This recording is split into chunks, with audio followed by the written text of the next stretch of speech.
யாரையும் என்னை மிரட்டியும் பார்க்க முடியாது, பண்ண முடியாது. இந்திய அண்ணா திராவிட முன்னேற்ற கழக ஆர்சி கவிழ்ப்பதற்கு எதிர்த்து ஓட்டு போட்டாங்க. மன்னிச்சு அவர்களை அரவணைத்து துணை முதலமைச்சர் கொடுத்தோம், உயர்ந்த பதவி கொடுத்தோம். மீண்டும் அவர்கள் திருந்த பாடு இல்லை. மற்றவர்களை கட்சியில சேர்த்த வேணுமா? அது தொண்டனுடைய சொத்து. எப்பொழுதும் சொல்லுகின்றேன், அனைத்து இந்திய அண்ணா திராவிட முன்னேற்ற கழகத்திற்கு எவர் ஒருவர் துரோகம் செஞ்சாலும் அவர் நடு ரோட்டிலே நிற்பார், விலாசம் இல்லாமல் போய்விடுவார். என்ன பத்திரிகை ஆளுங்கட்சியா இருக்கும் போது எடப்பாடி பழனிசாமி தான் பேசினா, எதிர்கட்சியா இருக்கும் போது தினந்தோறும் நம்மளை பத்தி தான் பேசலாம். பரவாயில்ல, பத்திரிகை நம்மளாலதான் விக்குது, இல்லைன்னா விக்காது போல் இருக்குது. இதுல நேற்றைய தினம் தினமலர் பத்திரிகையில் வருது, பல மாவட்டங்களில் 16ஆம் தேதி முதல் கனமழை பெய்யும், வங்கக்கடையில் காற்றழுத்த தாழ்வு. இதன் காரணமாக தமிழகத்தில் பல மாவட்டங்களிலும் புதுச்சேரி காரைக்கால் பகுதி இடிமுண்டலுடன் பெய்யும். இதுல தமிழகத்தில் வேலூர், திருப்பத்தூர், கிருஷ்ணகிரி, தருமபுரி, சேலம், திருவண்ணாமலை. நான் தருமபுரியில எழுச்சி சுற்றுப்பயணத்தை வச்சிருந்தேன், 17-18 வச்சிருந்தோம். இந்த பத்திரிகை பார்த்துட்டு வானிலை ஆராய்ச்சி மையத்தையும் கேட்டோம். வானிலை கேட்கும் போது அவர்கள் மழை வருது உறுதினாங்க.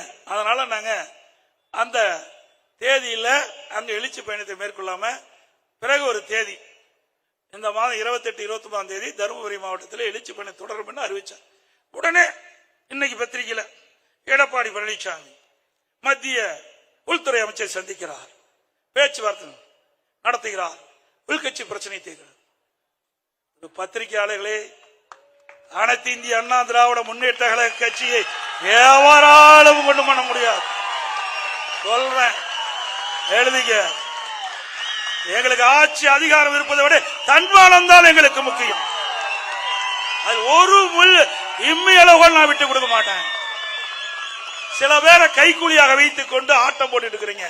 அந்த கைக்கூலிகள் யார் என்று அடையாளம் காட்டப்பட்டு விட்டோம். அதுக்கு விரைவில் முடிவு கட்டப்படும். சில பேர் அனைத்து இந்திய அண்ணா திராவிட முன்னேற்ற கழக ஆர்சி கவிழ்ப்பதற்கு எதிர்த்து ஓட்டு போட்டாங்க. மன்னிச்சு அவர்களை அரவணைத்து துணை முதலமைச்சர் கொடுத்தோம், உயர்ந்த பதவி கொடுத்தோம். மீண்டும் அவர்கள் திருந்த பாடு இல்லை. புனிதமாக அண்ணா திமுக கோயிலாக இருக்கின்ற அந்த தலைமை கழகத்தை அடித்து நுரைக்கி மற்றவர்களை கட்சியில சேர்த்த வேணுமா? அது தொண்டனுடைய சொத்து. தலைமை கழகம் தொண்டனுடைய சொத்து. நீங்க போய் அடிச்சுட்டு இருக்கணும், அவரெல்லாம் கட்சியில சேர்த்திக்கணும். இன்னொருவர் நம்முடைய அனைத்து இந்திய அண்ணா திராவிட முன்னேற்ற கழக ஆட்சி கவிழ்ப்பதற்கு 18 பேரை கடத்திட்டு போனீங்க எம்எல்ஏ, அவர்களை கட்சியில சேர்க்க. இதையெல்லாம் யார் ஏற்றுக்கொள்வது? நான் தொண்டனாக இருந்து உயர்ந்திருக்கிறேன். எனக்கு உறுதியான எண்ணம் உண்டு, உறுதியான மனநிலை உண்டு. எதற்கும் அஞ்சாத நாட்டு, யாரையும் என்னை மிரட்டியும் பார்க்க முடியாது, பண்ண முடியாது. எப்பொழுது சொல்லுகின்றேன், இதுவரை கடந்த காலத்திலும் சரி, அனைத்து இந்திய அண்ணா திராவிட முன்னேற்ற கழக ஆட்சி செய்கின்ற பொழுதும் சரி, இப்பொழுதும் சரி, மத்தியிலே இருக்கின்றவர்கள் யாரும் நமக்கு எந்த அச்சுறுத்தலும் கொடுக்கல. நமக்கு நன்மைதான் செய்தார்கள். புரட்சி தலைவி அம்மா மறைவுக்கு பிறகு சில பேர் அந்த கட்சியை கபலீகரம் பண்ண பார்த்தார்கள், ஆட்சி கவிழ்க்க பார்த்தார்கள்.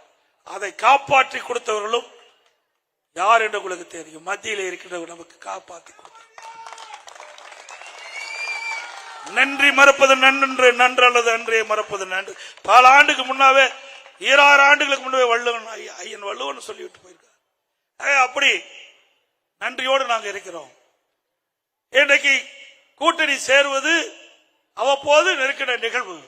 தேர்தல் நேரத்திலே கட்சிகள் வெற்றி பெற வேண்டும், எதிரிகளை வீழ்த்த வேண்டும், அதுக்கு தகுந்த அரசியல் வியூகம் ஏற்படும். அந்த அடிப்படையில் நம்ம கூட்டணி அமைக்கிறோம். இதே திமுக கூட்டணி வச்சதில்ல.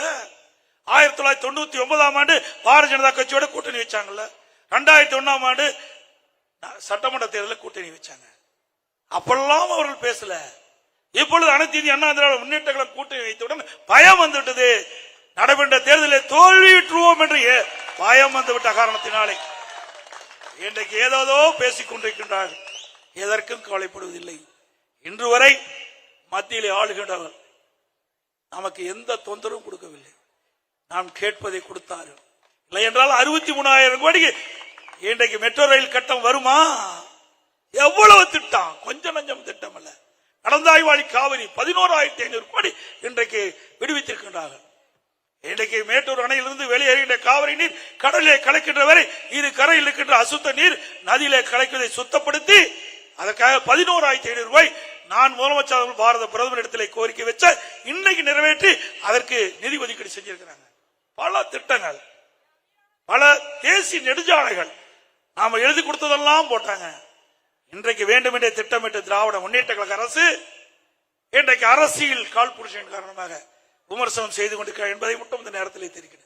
அதே மாதிரி இந்த பத்திரிகை, எல்லா பத்திரிகைக்கும் திமுக அடிமையாகிவிட்டது என்றுதான் எனக்கு தோன்றுகிறது. ஒரு சில பத்திரிகை தவிர திமுக காரரை பத்தி ஏதாவது போடுறாங்களா சொல்லுங்க பார்க்கலாம். எல்லாம் ஜாலரா போடுறாங்க. பயம், ஏன்னா வீட்டுல வந்து சாக்கடை ஊத்திடுவாங்களே என்னமோன்னு. அண்ணா திமுக காரன் நல்லவன், எதுவும் செய்யறது இல்ல, அதனால எப்படி வேணாலும் போட்டுக்கலாம்னு போடுறாங்க. இதே தினமலர் பத்திரிகை ஒரு காலத்துல மிக பிரம்மாண்டமா இருந்தது.